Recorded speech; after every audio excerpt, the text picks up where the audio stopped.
Andrew Yang sits down with the New York Times editorial board, and how is Michael Bloomberg impacting the race? We are back with Will Joanno, Democratic strategist, and Johnny Burtka, executive director at the American Conservative magazine. All right, we've been reading, I don't know if you guys have been reading all these New York Times editorial board sit-down interviews. Very worth it. Really interesting. Yeah. And several of the candidates got asked, I don't know, did they all get asked this question, who has broken their heart? Yes. When Bernie Sanders got asked this, he was just like, no, he said, no, I will not answering that. But Andrew Yang. I don't have a heart. Yeah, he's like, even a presidential candidate gets some privacy. Yeah. Andrew Yang, though, got asked the same question, and he had a really interesting answer. Let's take a listen. Who has broken your heart? Wow, these questions are really fun. Who's broken my heart? Don't be tactical now. This is going to make me very sad to say, but I feel like I had an arc or a relationship with President Obama where it was inspirational when he won. I was celebrating with my wife in the streets. And then over the years, I began to feel like we'd missed a great opportunity. So I'd say there was some heartbreak attached to that. Let me go to you, Will. What do you make of that response?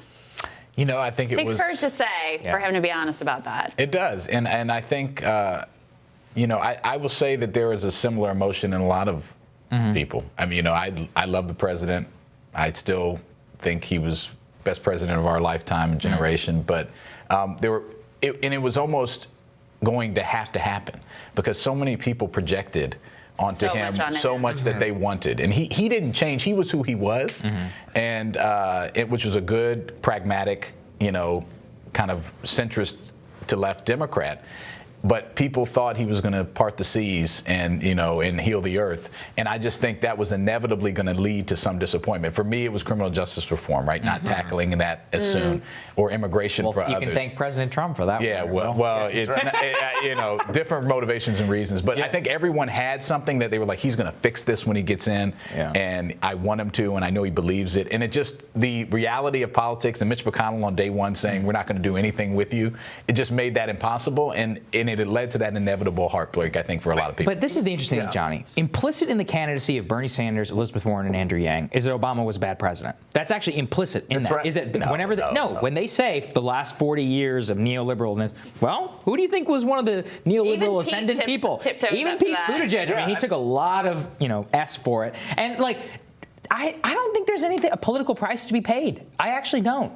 Is that one of the things that Trump did was he had the courage to come out on day one and say George W. Bush got us into Iraq, and that was the worst disaster that ever happened. And Republicans went wild because they've been waiting for somebody to say it. They did. I mean, so here with Andrew Yang saying Obama broke my heart, I think that's completely justified because after 8 years of Obama, the American people voted Donald Trump into office. Exactly. Why? Because half the country was being left behind. That was just racism. No, that's ridiculous. It's ridiculous. I've heard it said genuinely. I mean, but also, just to address that for a moment, I think to separate out race and economics as if those two things aren't deeply interconnected is also, absurd. But I tend to think Sagar's right, Will, in that we've also seen some polling. The Democratic base loves Barack Obama. As a human being, they love him. They have a lot of affection for him, a lot of affection for Joe Biden by association, all of that. But if you actually ask them, should we continue in the Obama direction or should we do something different? You get a very different, there they are very divided, right? Because I think to Johnny's point, the result of ending in Trump speaks to that, the fact that there's a lot of dissatisfaction. You have a lot of people who say the country's on the wrong track. Speaks to that. All of those things mean that we can appreciate Obama for the man and the character and all of those things, while also thinking we got to do something. The moment is different now. We got to do something different. And I think I will always say, I'll go to my grave saying, look, he was Jackie Robinson, which is a horrible and difficult position. You get spit on, all those things to be in, and the country was falling apart. We were economic collapse. He had to pull us back from the brink. Everyone forgets that. Right. He did something in healthcare. It's not perfect. We need to make it much, much better. That had been elusive for generations. He put in financial regulatory reform that, again, not perfect, but something. CFPB, not perfect, but something. Was it Rahm Emanuel who said that, don't let a good crisis go to waste? Never let. I mean, that was like really derided. But there's something to that, because on the one hand, yes, financial free fall, all of those things going wrong, and he had to bring us back from the brink. But also in those times of great turmoil, there is actually an implicit opportunity to fundamentally shift the direction of the country. Could we have done more? And so I think that's what Andrew Yang is speaking to here, is that we had this moment when we could have done something for the homeowners. People were so desperate to have something new brought into their lives. We could have done more, and that moment feels like it was lost. And instead of really turning the ship and doing something big that would have created that structural change, we ended up with Donald Trump. That's right. And he also started and exacerbated a couple new wars in the Middle East. Yes.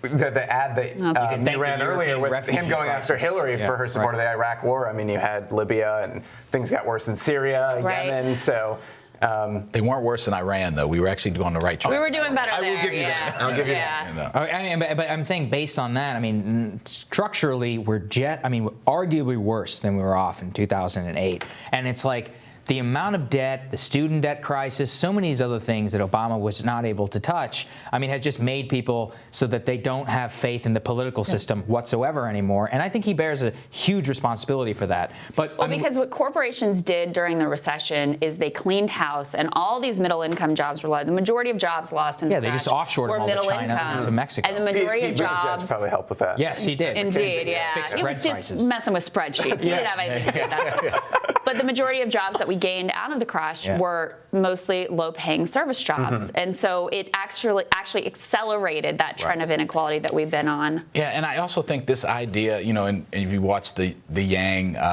editorial, read it, he talks about the fourth industrial revolution and where we're going. I think when Obama got elected in 2008, people were not there. Some people were there that, automation's coming and the economy's fundamentally changing. Yeah, it was different time. People just thought you could kind of tweak things and be okay. And even though we were in that moment where wealth inequality was already out of control, we were in that fourth industrial revolution, but I don't think people realized it the same way. Well, especially on trade. I mean, Obama was out there saying on day one he's going to do something about NAFTA. That didn't happen. I mean, look, I played an Obama ad from 2008 saying Hillary voted for NAFTA. Nothing. I mean, this guy signed TP.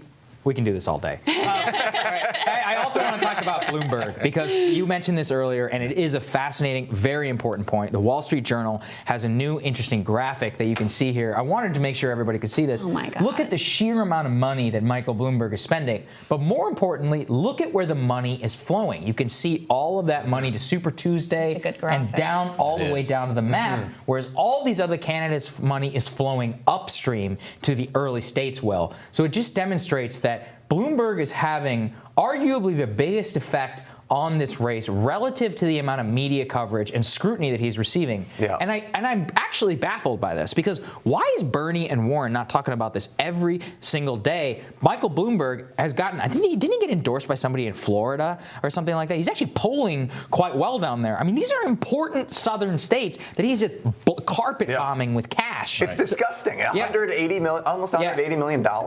Yeah, you just can't compete with it. No, I think they've decided, to Bernie and Warren's point, I think they will turn to it. They want to get through Iowa. They want to get through those first couple primary states, win, do as well as they can. He is a great foil, and I hope the debates will ask more about it too. But I mean, because you can't have someone sitting out there at 8% nationally, spending $200 million, not getting any and not talking to anybody. It's just a PR campaign. I don't think I've actually seen Michael Bloomberg say anything. It's just mostly his ads. I know he's sitting down with NBC News. I'm going to be watching that interview very closely. But expand on why you think it's disgusting, Johnny. Most people from the right be like, well, it's a free country. He can spend as much money as he wants. So tell us why you hate Citizens United. I just don't think you should be able to buy your way into an election. I mean, look at all the people that are actually winning in the polls. I mean, he's spending, I don't know how many times much more money. $200 million. $200 million. Yeah, it's just. It seems crazy to me. Right. And when you compare that to like Bernie, I mean, how many 5 million donations into him and 18 other like this, the biggest grassroots movement in American history in terms of the number of donors in, but you can't even touch it. If you can buy the election, this country's over. Yeah, right. Thank you, Johnny. We'll end on that. Well, that's the theme of this show. Our democracy should be people, not money. Thanks, guys. Indeed. Thanks, guys. Appreciate you both. Next week on Rising, Professor of Economics Richard Wolff, the Young Turks Cenk Uygur, and former health executive Wendell Potter. They're all going to be stopping by. We will see you then. Absolutely. Have a great weekend, everyone. We'll see you next week. See you guys.